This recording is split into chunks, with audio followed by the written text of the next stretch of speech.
ஆன்மீக சொந்தங்கள் அனைவருக்கும் அன்பான காலை வணக்கம். நம்மளுடைய சேனலில் தொடர்ந்து நிறைய சுவாரஸ்யமான ஆன்மீகம் சார்ந்த தகவல்களை தாங்க பார்த்துட்டு வந்துட்டு இருக்கோம்.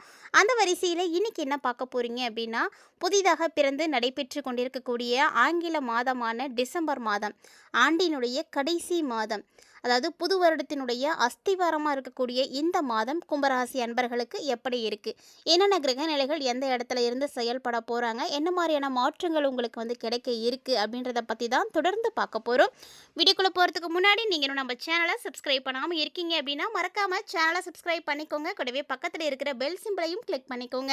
அப்போ தான் நாங்கள் போடக்கூடிய வீடியோக்கள் எல்லாமே உங்களுக்கு நோட்டிஃபிகேஷனை உடனுக்குடன் வந்தடையும். நீங்களும் பார்த்து பயன்பெறலாம். வாங்க வீடியோக்குள்ளே போகலாம்.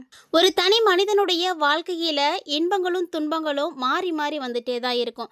அதுக்கு முக்கியமான காரணம் என்ன அப்படின்னு பார்த்தீங்கன்னா, அந்தந்த மாதத்தில் இருக்கக்கூடிய கிரக நிலைகள் தான். பொதுவாக இந்த நவ கிரகங்களுடைய செயல்பாடுகள் எப்படி இருக்கோ அப்படி தான் எல்லாருடைய வாழ்க்கையுமே இருக்கும். இருந்தாலுமே கூட நம்முடைய முக்காலத்தையும் தெரிஞ்சுக்கணும் அப்படின்னு நினச்சோம்னா, அது இந்த கிரக அமைப்புகளின் உதவியோட ஜோதிடத்தின் மூலமாக கண்டிப்பாக வந்து தெரிஞ்சுக்க முடியும். அதுலேயும் குறிப்பாக எதிர்காலம் எப்படி இருக்க போகுது அப்படின்றத தெரிஞ்சிக்கக்கூடிய ஆர்வம் எல்லாருக்கிட்டையுமே இருக்குது. இப்படியே அடுத்து என்ன நடக்க போகுது அப்படிங்கிறத முன்கூட்டியே தெரிஞ்சிக்கும் பொழுது ஒரு சில பிரச்சனைகளை வந்து தடுத்து நிறுத்துறதுக்கு உதவியாக இருக்கும், இல்லைனா முன்னெச்சரிக்கையாக இருக்கிறதுக்கும் உதவியாக இருக்கும். அப்படிப்பட்ட ஜோதிடத்தை நல்ல வழிகாட்டியாக வந்து எடுத்துகிட்டு போனீங்க அப்படின்னா உங்களுடைய வாழ்க்கையும் ரொம்ப வளமாக மாறும். இது மாதிரியான விஷயங்களை தெரிஞ்சுக்கிறதுக்கு கண்டிப்பாக ஒவ்வொருத்தருக்குமே அவங்களுடைய ராசி நட்சத்திரம் தெரிஞ்சிருக்கணும். ஏன்னா அதை வைத்து தான் உங்களுக்கான பலன்களை வந்து கணிக்க முடியும். ஒருவேளை நீங்கள் இந்த மாதிரி தெரிஞ்சுக்கணுன்னு ஆசைப்பட்டீங்கன்னா மறக்காமல் ஸ்க்ரீனில் தெரியக்கூடிய நம்பரை யூஸ் பண்ணிக்கோங்க. ஜனனகால ஜாதகம் இல்லாதவங்க கவலைப்படாதீங்க. நீங்களும் அவங்க கேட்டிருக்கக்கூடிய டீட்டெயில்ஸை மட்டும் கொடுத்தீங்க அப்படின்னாவே போதும், உங்களுக்கான பலன்களை கண்டிப்பாக வந்து சொல்லிடுவாங்க. மறக்காமல் இந்த நம்பரை பயன்படுத்தி பாருங்கள். உங்களுடைய எதிர்காலம் எப்படி இருக்குது அப்படின்றத கண்டிப்பாக தெரிஞ்சுக்க முடியும். இப்போ வாங்க கும்பராசி என்பர்களுக்கு டிசம்பர் எப்படி இருக்குது அப்படின்றத பொதுவாக ஒரு பலன்களை பார்த்துடலாம். இந்த பொது பலன்கள் அப்படின்னு பார்க்கும் பொழுது ஒரு 50லேருந்து 60% ஒவ்வொருத்தருக்குமே வந்து சரியாக இருக்கும். இதை தாண்டி நீங்கள் தெரிஞ்சுக்கணும் அப்படின்னு நினைக்கிறீங்கன்னா கண்டிப்பாக ஒவ்வொருத்தருக்குமே ஜனனகால ஜாதகம் முக்கியமானது. அதனால் நீங்கள் அதுக்கு மேலே தெரிஞ்சுக்கணும்னு நினைக்கிறவங்க உங்களுடைய ஜாதகத்தை வந்து பார்த்துக்கோங்க. புதிய வருடம் பிறக்குது அப்படிங்கும் பொழுது கண்டிப்பாக இந்த டைமில் நீங்கள் ஜாதகம் பார்க்கலாம், நல்லது. புதிய வருடத்தில் என்ன செய்யலாம், எப்படியெல்லாம் செய்யலாம், என்னெல்லாம் நடக்க போகுது அப்படின்றத நீங்கள் தெரிஞ்சுக்கும் பொழுது முன்கூட்டியே வந்து அந்த வருடத்தை வந்து சிறப்பாக கொண்டு போகிறதுக்கு நீங்கள் ப்ரீ பிளானிங்லாம் பண்ணிக்க முடியும். மறக்காமல் வந்து பயன்படுத்துங்க. இப்போ வாங்க கும்பராசி என்பர்களுக்கு எப்படி இருக்குது அப்படின்றத பார்த்துடலாம். கும்பராசி ராசி மண்டலத்தில் 11வதாக இருக்கக்கூடிய ராசி. இந்த கும்பராசி நேயர்கள் பார்த்திங்கன்னா பெரும்பாலும் சுறுசுறுப்பானவர்களாக இருப்பாங்க. அதிகமாக ஆன்மீகத்தில் ஈடுபாடு உடையவங்களாக இருப்பாங்க. தனக்கு மிஞ்சி தான் தானமும் தர்மமும் அப்படின்னு சொல்லுவாங்க. ஆனால் அந்த ஒரு கொள்கைக்கு மாற்றாக இருக்கக்கூடியவங்க இந்த கும்பராசி என்பர்கள் தான். தானம் செய்த பிறகு மிச்சம் இருக்கிறத வச்சு தான் இவங்களே வந்து இருப்பாங்க. அந்த மாதிரியான ஒரு குணம் இருக்கக்கூடியவங்க. இல்லைன்னு யார் கேட்டாலும் கொடுத்து உதவணும் அப்படின்ற ஒரு மனப்பான்மை இயல்பாகவே அவங்கள்ட்ட இருக்கக்கூடியது தான்.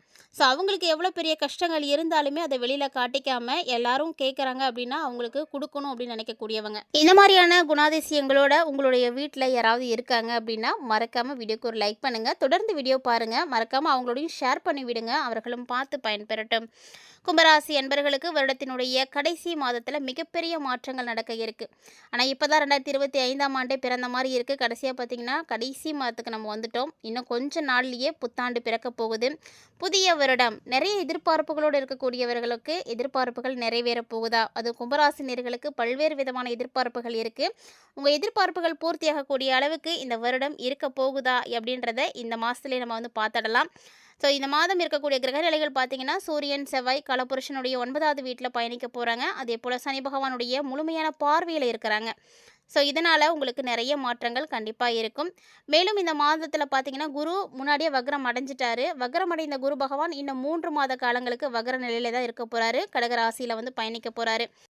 மேலும் பார்த்தீங்கன்னா விருச்சிக ராசியில் புதன் சுக்கிரனுடைய இணைவால் லக்ஷ்மி நாராயண யோகமும் ஏற்படுது. ஸோ கும்பராசி நேயர்களுக்கு இந்த மாதம் எப்படி இருக்க போகுது அப்படின்றத பார்க்க போகிறோம். கும்ப ராசியாக இருந்தாலும் சரி, கும்ப லக்கணத்தில் இருக்கக்கூடியவர்களாக இருந்தாலும் சரி, உங்களுக்கு இந்த காலகட்டங்கள் ரொம்ப ரொம்ப நல்லா இருக்குது. இந்த கும்பராசி நேயர்களுக்கு தன குடும்ப வாக்குஸ்தானத்தில் சனி பகவான் இருக்கிறாரு. லாபஸ்தானத்தை பார்க்குறாரு. ஸோ சனி பகவான் அங்கே அமர்ந்து லாபஸ்தானத்தை பார்க்குறதுனால உங்களுக்கு இந்த காலகட்டங்களில் கொஞ்சம் கவனம் வேணும். அதுவும் குறிப்பாக நண்பர்கள் மத்தியில் ரொம்ப ரொம்ப கவனம் இருக்கணும். ஏன்னா நண்பர்கள் மூலமாக உங்களுக்கு நிறைய இழப்புகள் ஏற்படலாம். உங்கள்கிட்ட வந்து ஏமாற்றிட்டு போகிறதுக்கு வாய்ப்பெலாம் இருக்குது. அதே நேரம் சனி பகவானுடைய பெயர்ச்சியும் இருக்கிறதுனால கால் முட்டு இது சம்மந்தமான விஷயங்கள் எல்லாம் கவனமாக இருக்கணும். ஏன்னா அந்த இடங்கள்லாம் உங்களுக்கு பிரச்சனைகள் வரும். மூத்த சகோதர சகோதரிகள் இருக்காங்க அப்படின்னா அவங்க மூலமாகவும் உங்களுக்கு பிரச்சனைகள் இந்த மாதம் இருக்கும். ஏதாவது ஒரு வகையில் பிரச்சனைகளை வந்து கிளப்புவாங்க. பஞ்சமஸ்தானத்தில் அமர்ந்திருக்கக்கூடிய குரு வக்ர நிவர்த்தி ஆகியிருக்கிறார் அப்படின்றதுனால இது உங்களுக்கு ஒரு விதத்தில் நன்மையை கொடுக்கும். ஸோ என்ன அளவுக்கு உங்களுக்கு பிரச்சனைகள் இருக்கோ அதே அளவுக்கு குரு பகவான் தடுக்கவும் பார்ப்பார். ஆனால் முழுமையாக வந்து தடுப்பாரா அப்படின்னா கண்டிப்பாக கிடையாதுங்க. ஒரு விதத்தில் இவர் நஷ்டத்தையும் உங்களுக்கு கொடுக்க தான் செய்வார். ஸோ இந்த காலகட்டங்கள் ரொம்ப ரொம்ப கவனமாக இருக்கணும். பழைய விஷயங்கள், பழைய கர்மாக்கள் எல்லாமே வந்து சரியாக நடக்கக்கூடிய ஒரு நேரம். ஏன்னா சனி பகவான் வக்ர நிவர்த்தியாக இருக்கார். கர்மாக்கான பலன்கள் எல்லாமே இப்போ உங்களுக்கு வந்து நடக்க ஆரம்பிக்கும். நீங்கள் நல்லது செய்திருந்தீங்க அப்படின்னா கண்டிப்பாக அது உங்களுக்கு கை கொடுக்கும். அதே போல் நீங்கள் ஏதாவது தீமைகள் செய்திருக்கீங்க அப்படின்னா இந்த டைமில் உங்களுக்கு அதற்கான பலன்கள் கிடைக்கும். புதிய கர்மாக்களை செய்கிறீங்க அப்படின்னா தர்மத்திற்கு மீறி எந்த ஒரு விஷயத்தையும் செய்யாதீங்க. முடிஞ்ச அளவுக்கு தர்மங்களை செய்யுங்க, தானங்களை செய்யுங்க, நல்லது செய்யுங்க, எந்த ஒரு தவறையும் செய்திடாதீங்க. மீறி ஒரு சில விஷயங்கள் செய்தீங்க அப்படின்னாலும் உங்களுக்கு பிரச்சனைகள் இருக்கும். மற்றவங்களால் மன அழுத்தம் இருக்கும். ஏதாவது ஒரு அறுவை சிகிச்சை செய்கிறதுக்கான வாய்ப்புகள் இந்த காலகட்டங்களில் இருக்குது. உங்கள் கூட பிறந்த அண்ணன் தம்பி இருக்காங்க அப்படின்னா அவங்க மூலமாக ஏதாவது ஒரு பிரச்சனை வரும். நண்பர்களுக்குள்ளே பணம் கொடுத்து நீங்கள் மாட்டிக்கிறதுக்கான வாய்ப்பு இருக்குது. ஸோ இந்த மாதிரி எக்கச்சக்கமான பாதிப்புகள் கும்பராசி நேயர்களுக்கு இந்த டிசம்பரில் நடக்க இருக்குது. அதனால் ரொம்ப கவனமாக இருக்கணும். இந்த நாட்களில் நீங்கள் பெருசாக வந்து பிரச்சனையில் மாட்டிக்கிட்டீங்க அப்படின்னா பின்னாடி வந்து மீண்டு வர்றது ரொம்ப கஷ்டமாக இருக்கும். அரசியலில் இருக்கக்கூடியவர்களுக்கு இந்த காலகட்டங்கள் ஒரு விதத்தில் வந்து நன்மையை வந்து ஏற்படுத்தும். ஏன்னா அரசியலில் புதிய பதவிகள் வந்து கிடைக்கும். நிறைய பேருக்கு அரசியலுக்கு போகணுன்ற ஒரு ஆர்வம் ஏற்படும். நிறைய பேருக்கு பார்த்திங்கன்னா அதன் மூலமாக ப்ரெஷரும் வந்து ஏற்படும். ஸோ குரு வேறு வக்கரமாக இருக்கிறார் அப்படின்றதுனால இந்த டைமில் ஒரு குழப்பமான சூழ்நிலையிலேயே தான் இருப்பீங்க. யாரை நம்புறது, யாரை நம்பக்கூடாது அப்படின்ற மாதிரி உங்களுக்கு எந்த ஒரு கான்ஃபிடென்ட்டுமே வரவே வராது. இவங்களை நம்பலாமா வேணாமான்ற ஒரு குழப்பம்தான் இருக்கும்.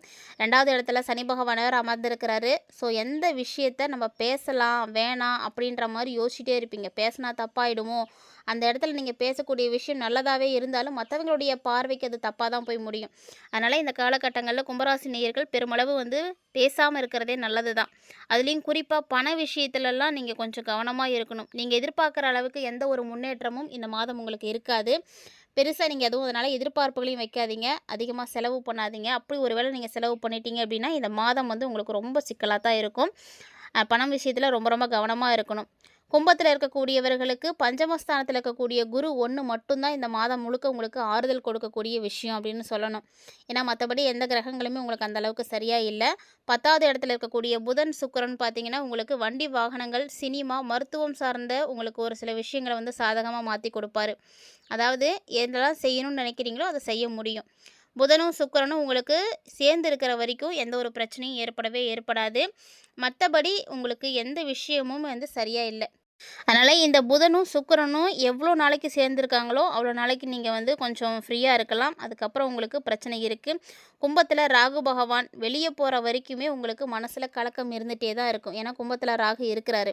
அந்த ராகு பகவான் தான் உங்களுக்கு நிறைய குழப்பங்களையும் ஒரு கன்ஃபியூஷனையும் வந்து கொடுத்துட்டே இருக்கார். எந்த விஷயத்தையுமே வந்து சரியான வழியில் கொண்டு போகவே முடியாது. அப்படி கொண்டு போகணும்னு நினச்சாலும் உங்களால் அதை வந்து செயல்படுத்தவே முடியாது. அந்த மாதிரியான பிரச்சனைகள் தான் இப்போ இருக்குது. வேலை சார்ந்த விஷயங்கள் மட்டும் கொஞ்சம் சுறுசுறுப்பாக இருக்கிற மாதிரி இருக்கும். ஏதாவது வேலை விஷயங்களுக்காக நீங்கள் வந்து ஒரு மும்முரமாக இருப்பீங்க. அடுத்தடுத்த நல்ல வாய்ப்புகளும் உங்களுக்கு வந்து கிடைக்கும். ஒரு சில நேரங்களில் சந்தோஷமான மனநிலையும் ஏற்படும். அதை வந்து முழுமையாக வந்து அனுபவிச்சுக்கோங்க. ஏன்னா மற்றபடி முக்கால்வாசி பார்த்திங்கன்னா எல்லா நேரமுமே வந்து ஒரு குழப்பமாக ஒரு ஏதாவது ஒரு பிரச்சனையோடு இருக்கக்கூடிய ஒரு நேரம் தான். அதனால் எப்போல்லாம் வந்து சந்தோஷமாக இருக்கிறதுக்கான வாய்ப்புகள் கிடைக்குதோ அந்த டைமை வந்து அந்த மொமெண்ட்டை மிஸ் பண்ணாமல் வந்து யூஸ் பண்ணுங்கள். நல்ல காரியங்கள் நிறைய நடக்கும். ஆனால் அதுக்காக கொஞ்சம் வந்து காத்திருக்கணும். அதே போல் பெரிய பெரிய விஷயங்களும் நடக்கிறதுக்கான வாய்ப்புகள் இருக்குது. பொருளாதார ரீதியாக பார்த்தீங்கன்னா கும்பராசி நேயர்களுக்கு இந்த டிசம்பர் வந்து ஒரு 70லேருந்து 75% ரொம்ப நல்லா இருக்கும். மிதம் இருக்கக்கூடிய சதவீதத்தில் எல்லாமே உங்களுக்கு பிரச்சனைகள் இருக்குது. அதனால் பார்த்து கவனமாக இருங்க. மேலும் உங்களுக்கு ஒரு சில நேரங்களில் மாற்றங்கள் அப்படின்றது தேவைப்படும். அந்த நேரத்தில் அதற்கான வழிகள் கிடைக்குது அப்படின்னா அதை பயன்படுத்திக்கோங்க. பெருசாக இந்த காலகட்டங்களில் நீங்கள் எதையும் எதிர்பார்க்காதீங்க. அதே போல் நம்பிக்கையும் வைக்காதீங்க. பண விஷயம் ரொம்ப ரொம்ப கேர்ஃபுல்லாக இருக்கணும். மற்றபடி ஆரோக்கியத்துலேயும் சின்ன சின்ன பிரச்சனைகள் இருக்கும். அது எல்லாமே உங்களுக்கு தேவையான ஒன்றாக தான் இருக்கும். அதை சரி பண்ணிக்கிறதுக்கான ஒரு வாய்ப்பு கிடைக்குது அப்படின்னா கண்டிப்பாக அதையும் நீங்கள் யூஸ் பண்ணிக்கோங்க. இந்த காலகட்டங்களில் கிட்டத்தட்ட பார்த்தீங்கன்னா கும்பராசி நேயர்களுக்கு நிறைய மாற்றங்கள் தேவை தான். அதுக்காக நீங்கள் வழிபாடு செய்ய வேண்டிய கடவுள் யாருன்னா ஆஞ்சநேயர் தான். ஸோ சனிக்கிழமையான ஆஞ்சநேயர் பெருமான வழிபாடு செய்யுங்க. அதே போல் அந்த நாட்களில் பார்த்திங்கன்னா சிவப்பு நிறத்தில் இருக்கக்கூடிய பொருட்களை ஏதாவது நீங்கள் அன்னதானம் செய்யலாம். தான தர்மங்கள் செய்யுங்க. சனிக்கிழமையில் ஆஞ்சநேயர் வழிபாடு உங்களுக்கு இந்த காலகட்டங்களில் அற்புதமான ஏற்றத்தை கொடுக்கும். அதனால் அந்த ஒரு விஷயத்தை மட்டும் மறக்காமல் செய்யுங்க. ஸோ பதிவை பார்த்துட்டு இருக்கக்கூடிய நேயர்கள் எல்லாருமே ஜெய் ஹனுமான் அப்படின்னு மறக்காமல் கமெண்ட் பாக்ஸ்லேயும் வந்து கமெண்ட் பண்ணுங்கள். இந்த காலகட்டங்களில் நீங்கள் செய்யக்கூடிய தானமும் தர்மமும் உங்களுக்கு வந்து கண்டிப்பாக கை கொடுக்கும். ஸோ கர்மாக்கள் செயல்பட ஆரம்பிக்கக்கூடிய நேரம் அப்படின்றதுனால பார்த்து கவனமாக இருங்க. மற்றபடி உங்களுக்கு பெருசாக இந்த காலகட்டங்களில் எந்த விஷயமுமே வந்து ரொம்ப நல்லா இருக்கும் அப்படின்னு சொல்ல முடியாது. அதே போல் ரொம்ப வந்து பாதிப்பு அடையும் அப்படின்னும் சொல்ல முடியாது. நீங்கள் செயல்படக்கூடிய செயல்பாடுகளை பொறுத்து இந்த மாதம் உங்களுக்கு வந்து நல்லபடியாக இருக்க வாய்ப்புகள் நிறைய இருக்குது. ஸோ இதை தாண்டி கலைத்துறையில் இருக்கக்கூடியவர்களுக்கு எப்படி இருக்கும் அப்படின்னா, உங்களுக்கு நிறைய விஷயங்கள் வந்து தடைப்படும். படைப்பிடிப்பு வந்து தடைப்படும் தான். இருந்தாலுமே கூட ஒரு நல்ல இடத்துல ஒரு நல்ல ஒரு கேரக்டர் தான் உங்களுக்கு வந்து கிடைச்சிருக்கும். ஸோ தடைப்பட்டாலும் கண்டிப்பாக அது நடக்கும். காத்திருங்க, தவறு கிடையாது. இந்த பதிவில் கும்பராசி அன்பர்களுக்கு டிசம்பர் எப்படி இருக்கும் அப்படின்றத தெளிவாக பார்த்துருப்பீங்கன்னு நினைக்கிறேன். வீடியோ உங்களுக்கு பிடிச்சிருந்ததுன்னா லைக் பண்ணுங்கள், ஷேர் பண்ணுங்கள், மறக்காமல் கமெண்ட் பண்ணுங்கள். மேலும் இது போல் பல இன்ட்ரெஸ்டிங்கான தகவல்களோட மற்றும் ஒரு ஆன்மீக தலைப்பில் சந்திக்கலாம்.